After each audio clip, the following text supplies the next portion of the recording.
Any more public comment?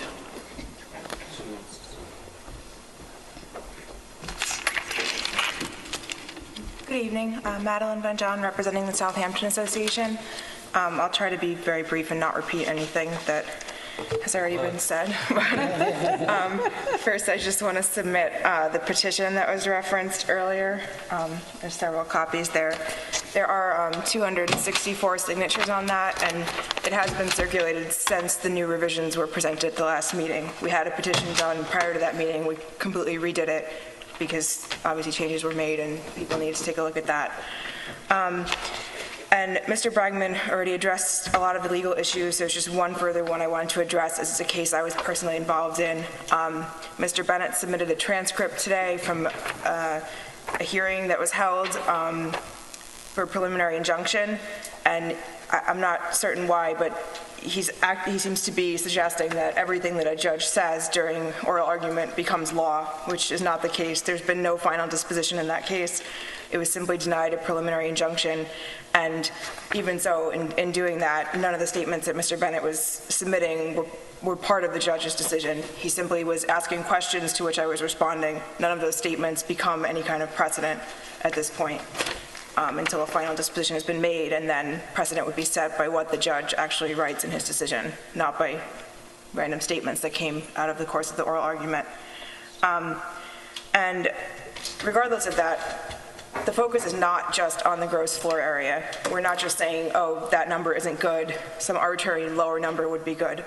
As I'm sure you've seen, everybody has focused on a lot of different architectural issues, the style, the shape, the massing, everything like that. The GFA is just sort of a consequence of some of those things, but we're not suggesting that this board should simply deny it due to the number, the gross floor area number. That's not the case at all. There's many other elements that need to be taken into consideration. And also, I know that in Mr. Hollander's presentation, there were some streetscapes and comparative elevations that were submitted, so we've not had a chance to take a look at those. As of last week, no streetscapes had been submitted, so we would like some time to look at that. And I also just want to echo the concerns that this board had previously asked for streetscapes showing all different directions. I think it was mentioned earlier that the east-west had not been submitted yet, and also that this board had previously requested a burlap test, which we still think would be helpful in analyzing the mass, because there just hasn't been, without providing comparative elevations, it's just there is no way to really assess what exactly this is going to look like in relation to... Just so we understand, a member or members have suggested, not the entire board. I mean, it was said before that the board had suggested, a member of a board being suggested doesn't necessarily mean the consensus of the board agreed. So I just want to make sure that's understood.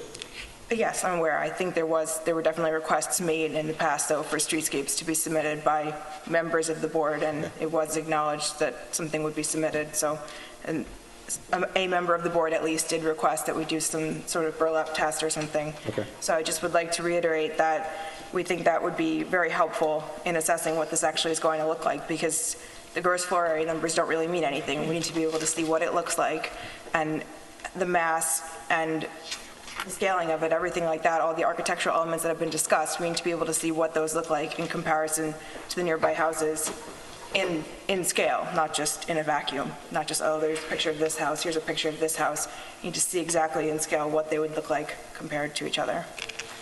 And I also just like to submit a letter just outlining some of my comments today, so I don't have to go through them all. Okay. Just so you know, because that was part of the presentation this afternoon, this evening, that the applicant did present to scale what the proposed house would look like once built, erected, as well as any landscape and screening that goes along with that. Yes, so I did see that was part of Mr. Hollander's presentation. No one's had a chance to really take a further look at that. That was my point. Thank you. Thank you. Any other public comment? Hi, Ellen Scarborough. I'm looking at this plaque over here. It says settled in 1640. This village is nearly 400 years old. That's pretty old for this country. And I think you all have a really heavy responsibility, a serious responsibility, to preserve the historic district. And I think when these large houses come before you, they should go somewhere else, not in the historic district.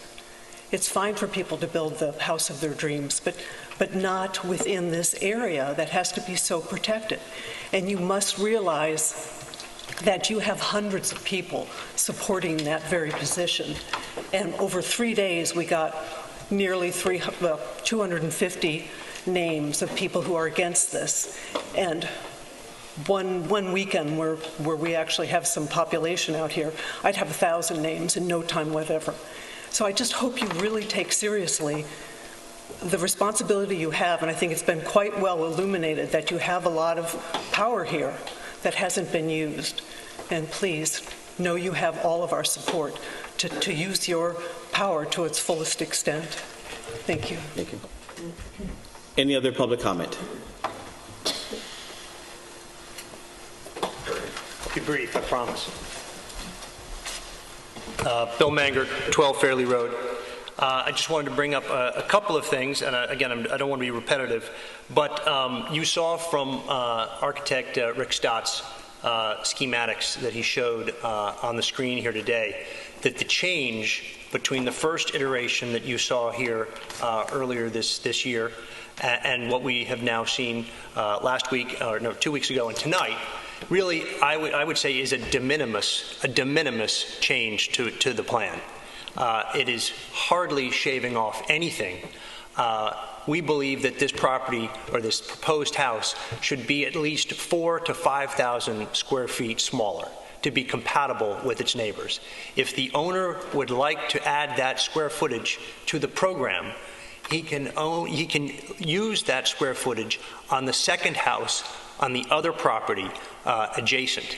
And he could have two very large houses on both properties that would be in keeping with the neighborhood and still actually almost achieve the same square footage that he's trying to achieve in this one house. Just to go on a little bit about Chapter 65, again, and this is again your purview. You are no longer just the Board of Architectural Review. You are the board also of Historic Preservation. That was added later, as you know.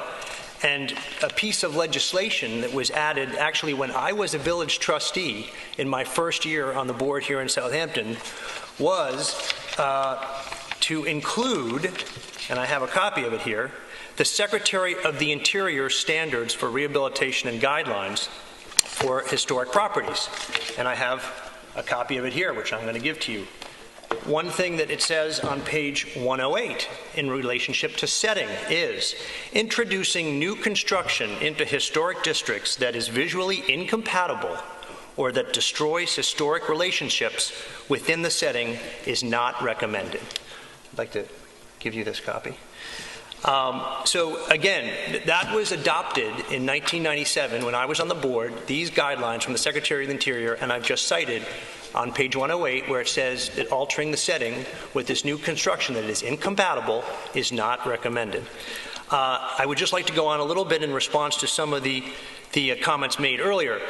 Vincent Scully, I was never privileged to go to one of his lectures at Yale, but I have read his book, and he would never say that a 17,000 square foot house was in the shingle style. The shingle style was never the volume that this proposed house is purported to be.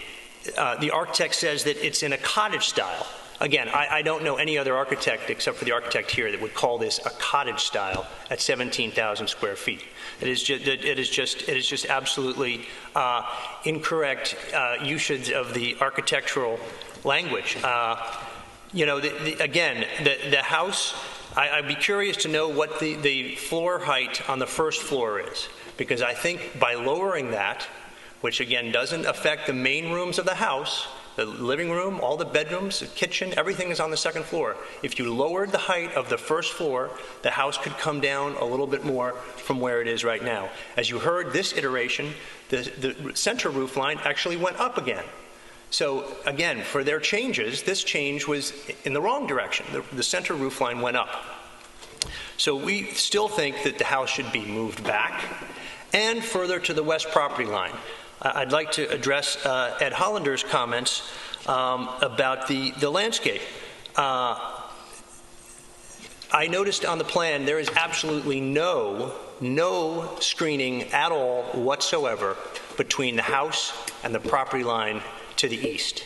There is nothing there. It is fully open, and I think that is obviously just wrong because that is an invasion of me and my family's privacy.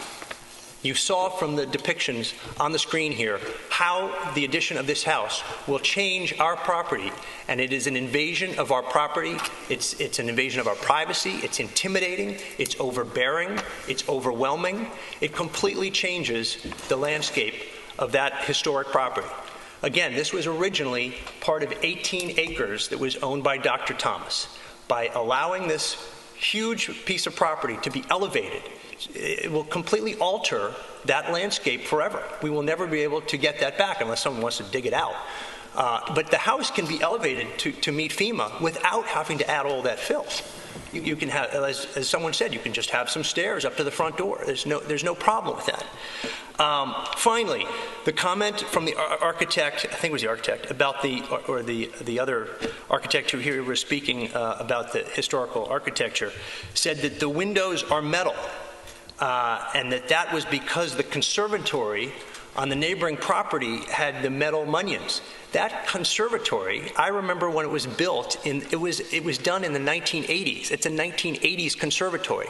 Why we're trying to replicate on a house the mullions from a 1980s conservatory, doesn't make sense to me either. But again, maybe the architect was not aware that that was a new addition to the property. But I've lived there. I know that was a new addition, and it has no relevant aspect. And I do not think the windows should be metal. I think that's obviously an inappropriate material to be used in the historic district with no historical precedence in this area right here at the end of Lake Agawam.